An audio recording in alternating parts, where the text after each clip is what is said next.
We have been reviewing this chapter for a few days, the development of wisdom.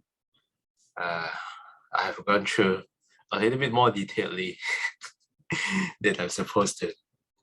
Yeah, it feels like more like rereading instead of just a review. So at this point, I'm going to speed up a little bit. Yesterday, we have covered these three universal marks: impermanence, unsatisfactoriness, and selflessness. The trio of anicca, dukkha, anatta. Sometimes you will see the sutta. This usually comes with a series of questions. The Buddha starts with, for example, let's say form. The Buddha asks the monks,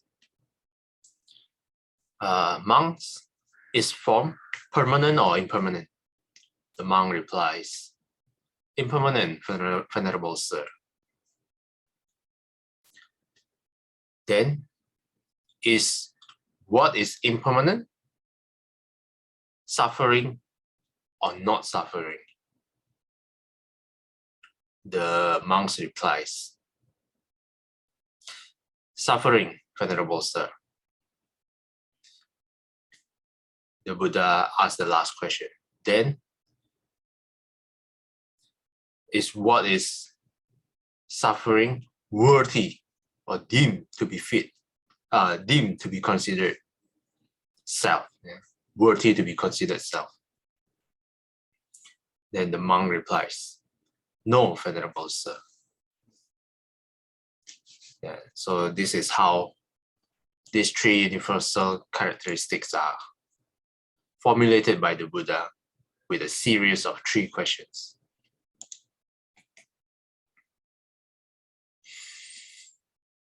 It's similar to what this paragraph is talking about. When impermanence is seen, when the Buddha asked the bhikkhus question, is the Buddha was trying to get the bhikkhus to see impermanence. When the monks see impermanence, inside the other two marks closely follows. Since the aggregates are constantly breaking up, we cannot pin our hopes on them for any lasting satisfaction. Why? Whatever expectations we lay on them are bound to be dashed to pieces by their inevitable change. A quick example, if we, like some of my friends, even me as well actually, sometimes we put our hope on we put happiness on our looks. Can be our hairstyle, our skin color, and not a skin color, maybe skin color, but the beauty of our face, beautifying our face.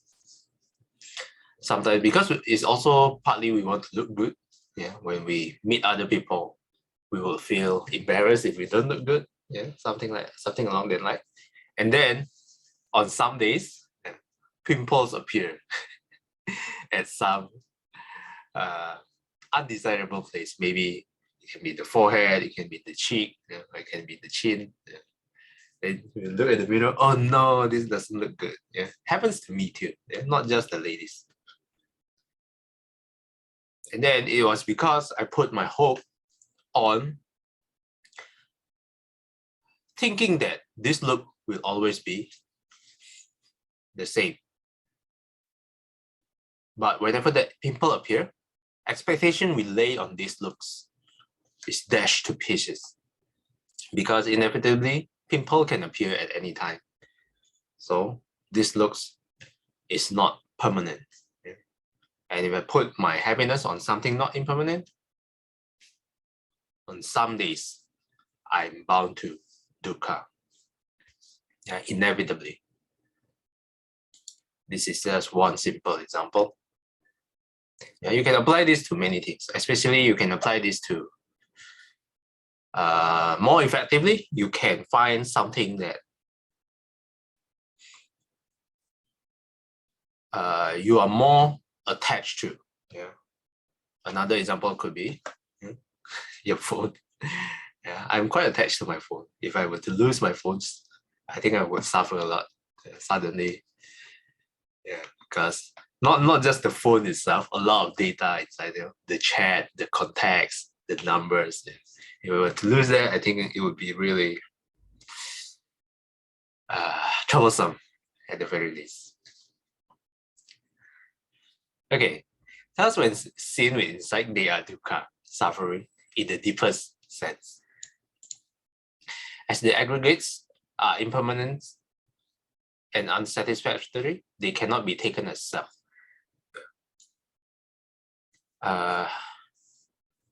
Then you might also ask, is phones part of the aggregates?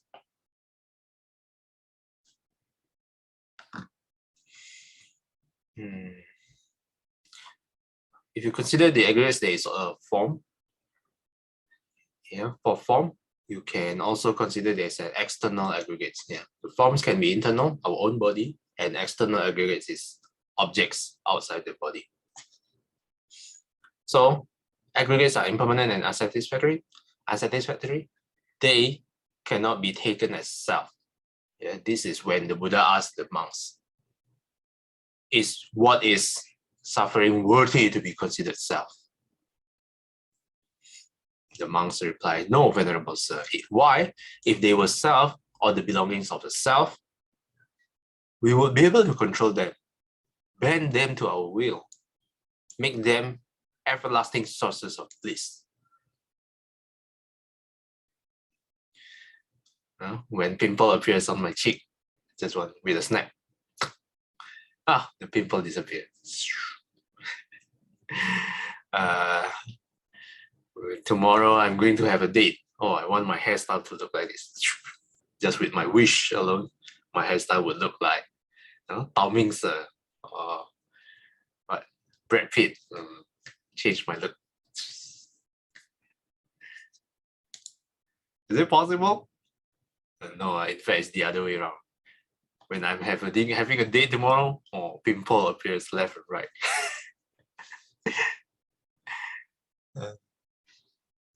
Far from being able to exercise such mastery, we find these looks, this face, to be grounds of pain and disappointment.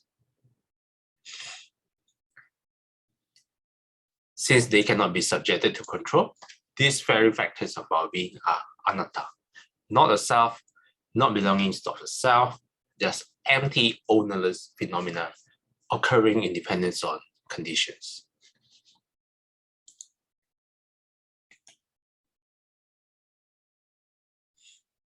Okay, this paragraph actually is pretty important. So, any questions or comments? Anything you would like to add on?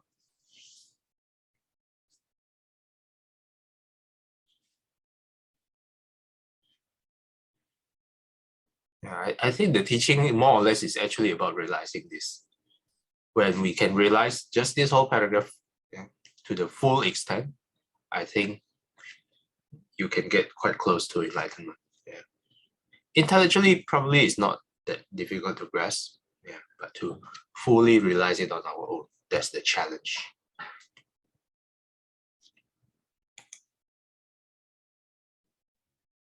Yeah, maybe I add a little bit to this. Okay. I think like now we are practicing and cultivating. It is sort of like in our daily experiences, whenever we encounter, dukkha, impermanence and suffering, then at least we sort of like, it brings to us the teachings of the Buddha, and we sort of like able to accept it better, I would say. Yeah. So slowly, at least we know, what are the causes of all this suffering. And instead of looking outside, we just look at our own mind, our thinking. And because we know that you have to accept it in order to be happy again. Yeah. If you reject, if you, keep asking why does this happen, and you will not be able to come out of the suffering. Yeah. So yeah, that's okay. Hey, thanks again for adding on. I think that's a good point. Yes, it's okay. I think recently when I had the sufferings as well, so I reflected on it as well. What is actually the cause of me suffering? Initially, I always started with the external stuff, like, oh, it's not the same anymore. A simple example, when I went to my favorite ramen stall, sometimes when you go to a place too often, you will notice when the taste change. Yeah, it's not up to standard for some days. Yeah, so when I'm really craving for ramen, I go to the same place. Yeah, but on that day, the ramen is not as tasty as I'd like it to be. It's not as salty. The noodle is a little bit too soft. Yeah. So then I reflected, what is the cause of me suffering? Initially, I started with, oh, the ramen is not nice. Not as nice as I'd like it to be. Not as tasty, not up to standard. But then if I reflected further, it was because me wanting the ramen to always taste the same. Yeah. Which is basically impossible because, again, coming back to impermanence. And ramens are made by humans.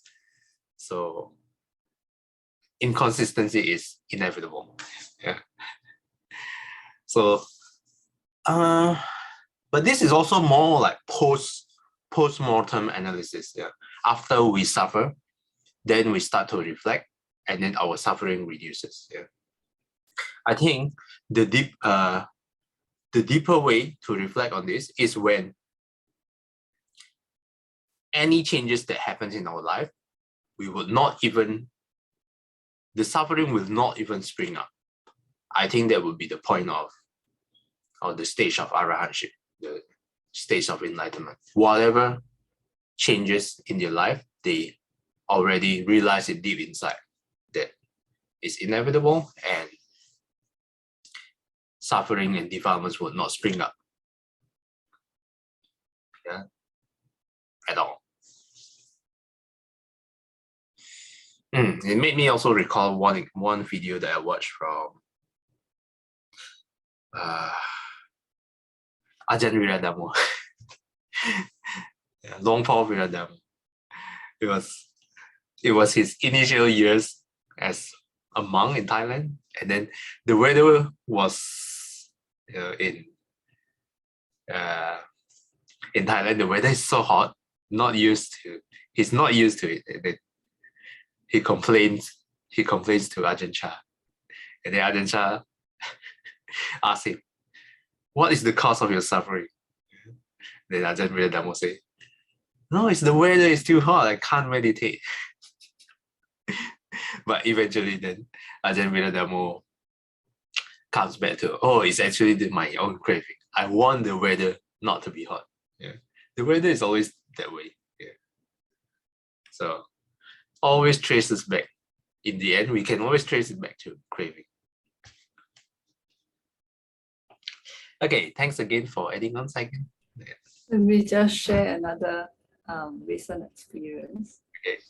On Thursday, I got flu. I got running nose. So when you have running nose, in this COVID time, the first thing you think is you have COVID, right? So fear was set in. Yeah. So that's what happened to me because I stay with my parents and they are elderly, although they had their booster, but there's this fear. So the next thing is you do an ART. Mhm. And then when you see the result is negative, wow, immediately your mind, clings on to the negative result and wow, happy. But the next thing that comes to my mind is, even if it's a normal flu, I would also not want to spread to my parents, and my family. So for the last 3 to 4 days, I'm in my room and I try not to go out. So minimize contact with them, and I do daily ART. So far it's negative, but today I'm still not going to the Buddhist library because I don't want to spread any chance of spreading the flu virus to anybody. Yeah. So there's this struggle. There's this struggle of wanting to go out, though cannot go out, that kind of thing. Yeah. And there's this Oh, whoops. I think she lost internet connection. Okay. While waiting for her, does anyone else would like to share your experience? COVID is just another, flu. So what you need to do is, oh dear, Second, I think your connection is a little bit intermittent.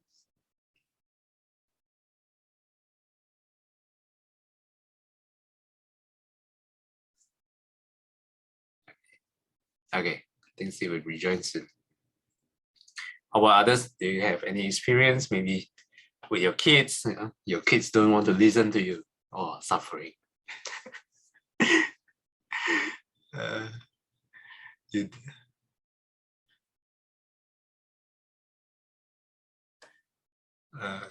thinking back, I wasn't exactly listening to my parents as well. So I give my parents a lot of suffering.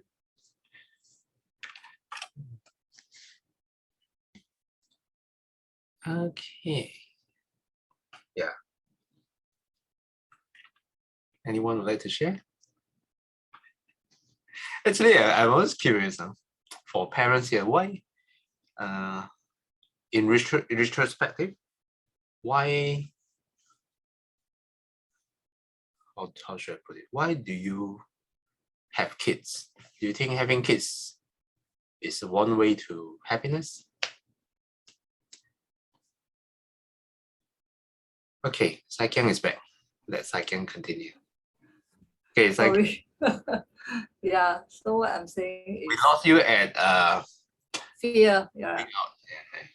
So actually, all along, because of all the news and all the media, and you hear friends having COVID and all that. So in your mind, there's this unknown fear, but just like death, you know that one day you're going to have it.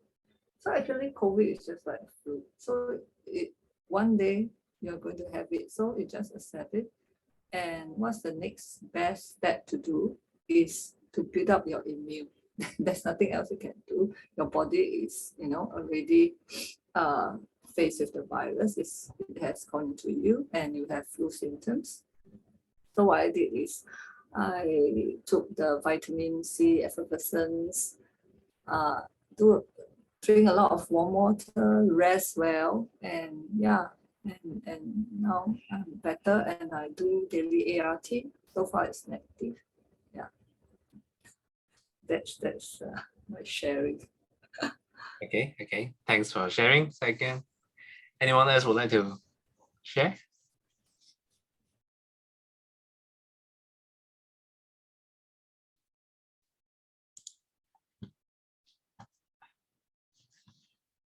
Okay, if not, I think we can end today, 7:57. We can let's do a dedication. 愿消三障九烦恼，愿得智慧真明了，普愿罪障悉消除，世世常行菩萨道。阿弥陀佛。Till we meet again, may we be guided by the Buddha, Dhamma, and the Sangha. Sadhu, sadhu, sadhu.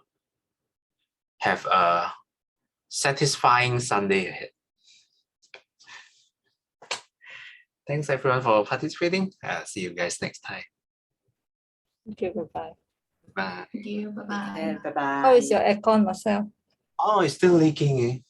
Oh, I mean, occasionally, this morning when I sleep, suddenly it's pouring like a waterfall. better get it serviced. Yeah. Yeah, thanks for asking. Okay, take care. Bye-bye. Yeah, bye bye. See you.